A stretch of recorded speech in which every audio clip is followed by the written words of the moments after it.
How's it going, guys? We are back. And I finished Avatar The Last Airbender, the live action series, yesterday, and I've got a few thoughts that I would like to share with the class on this project. First of all, overall, it was okay. It was not as rushed as the movie, because I mean, they fit like that whole thing into 2 hours, where this is like at least 8 hours ish, about, I think. So it's not as rushed. There's more things you saw. There's still a lot left out that I'm pretty upset about, but I'll get to that now. All in all, everything was really good. All the characters matched almost.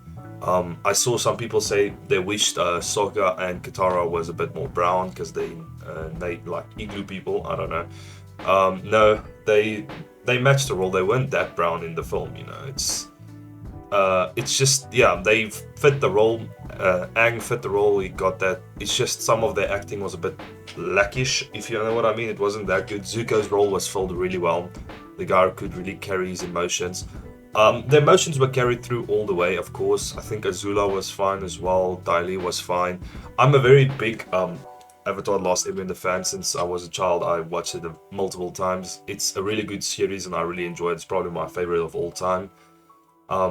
So I was a bit upset with the choice of Mai. No, don't get me wrong. I don't discriminate or wish that base boosted people don't get roles and stuff. But the thing is, you don't put a base boosted person in a role of a fighter. Mai's a very agile fighter with her knives and stuff, so she's very physically active. It's in time of war. They're training regularly, so all of them should look fit because that's that's how it goes. You can't just have that. They changed completely how she looked in the cartoon to how she looked in live action. That's the only problem with the characters I have. Of course, Boomy, great. What's it called? What was his name again? Fuck, I don't know. Sokka and Katara, all of them were great. The master of the waterbending was great. The princess was she was okay. I couldn't care less. All in all the characters except for Mai, I feel like fit perfectly. I hope they changed Mai if there comes out a second season. But yeah. Also, let's get to the problems I had with the series. Sorry, that was a bit like awkward transition. I don't care. First off, first scene we met Aang. He's flying. I did not know he knew the Gara Lagima fucking style. It's, if you don't know what, I think you pronounce it Guru Lagima. It's a style of airbending that basically, if you put aside all your earthly desires and possessions and become enlightened, you become one with the wind. You can basically fly without a glider and stuff like that, like he was doing. Because all in all, airbenders can like jump with the wind and they can do flips with the wind. But for that range that he came down from, you would need a glider. But he just, technically flew. So I did not know why they gave him that ability. They should have just let him fly down with his glider like he did. But yeah, that's just weird. I don't know why he can just fly like that. That put me off in the first scene, not gonna lie. They missed a few funny parts with Katara, in my opinion. Like when she was practicing for the first time a waterbending, seeing that she's a waterbender. It normally, in the cartoon, she was hunting with Sokka and then she tried to catch a fish or something and then it fell on his head, the water. That was before they met Aang, I'm pretty sure. Or was it before? I think it's the first time we see her waterbending. That happened. Or was it in the boat? I don't remember that exactly, but somewhere the water fell on her. The scene where they rescue him from Zuko's ship, they didn't even set foot on the ship, where they actually did.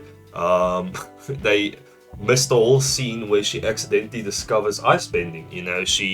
Remember the scene where she literally looks towards the people, do this, and then accidentally freezes Sokka, and then she turns around and does that as well, and then she freezes everyone on the ship. So I don't know why they didn't add in that. That was a pretty funny part in the movie. But all in all, like I said, the whole series was not that bad. It was okay for a live action. Of course, live actions can't be 100% correct. Like the disabled guy flying, he was supposed to be in the Northern Air Temple. I'm pretty sure they took over the Northern Air Temple, and that's where they were like selling the Fire Nation shit from and blah blah blah. So I don't know why they were in what's this city called again? Fuck, I forgot what Bumi City is called. Bumi's City. Oh, it's a real place. Bumi City, Pino South Bengkulu Regency, Bengkulu, Indonesia. So Bumi City is a real place, wasn't it?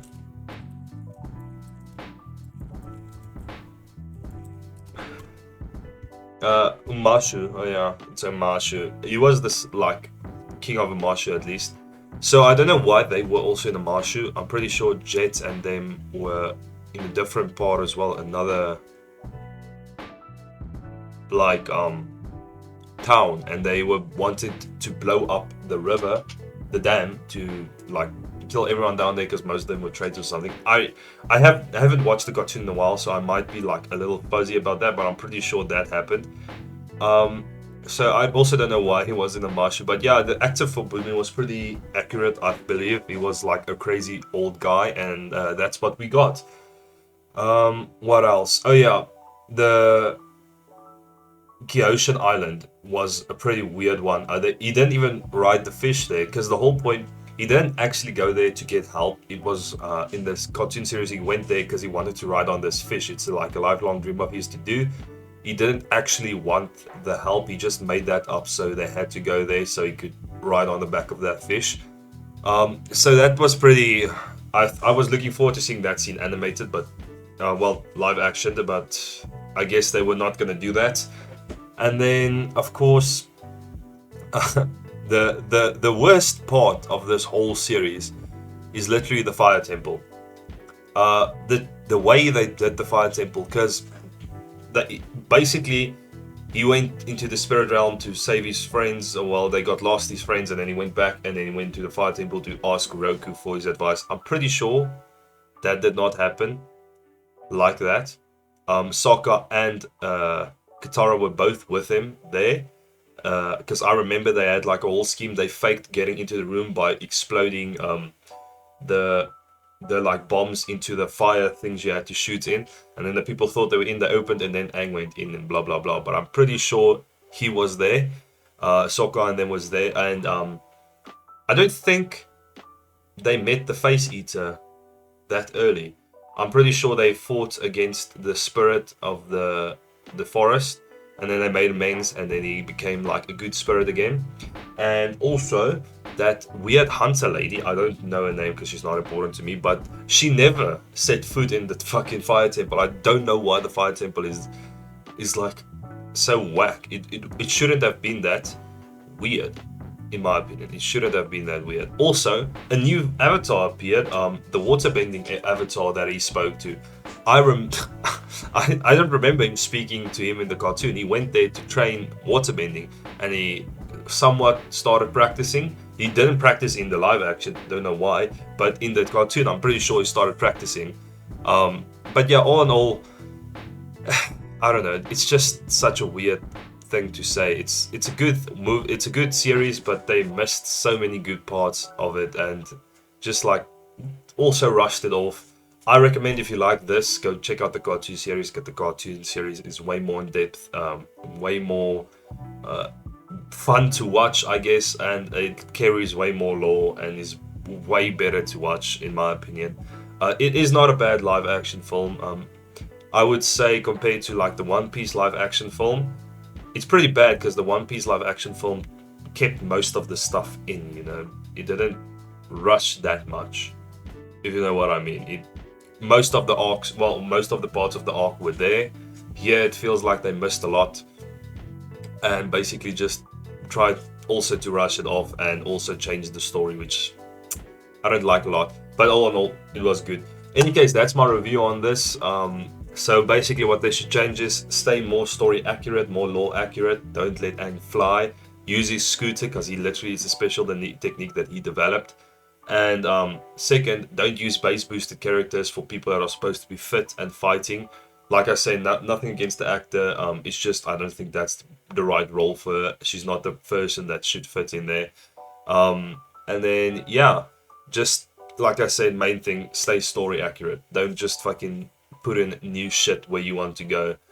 They put in one scene of Hip Hip. You know, that's how he lets the big bison, flying bison, go. But that only like appeared once, which is pretty sad. That's like a whole point of it.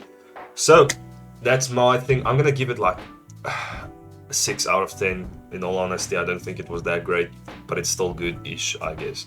Okay, 6 out of 10. If you guys end up enjoying this, you know what to do. Like, subscribe, share, notify yourself, and upload my brilliant content by clicking the notification bell. And hopefully you guys just enjoy, because that is the most important part. Spread the net word like the virus I am. And hopefully I'll see you guys in the next one. Cheers!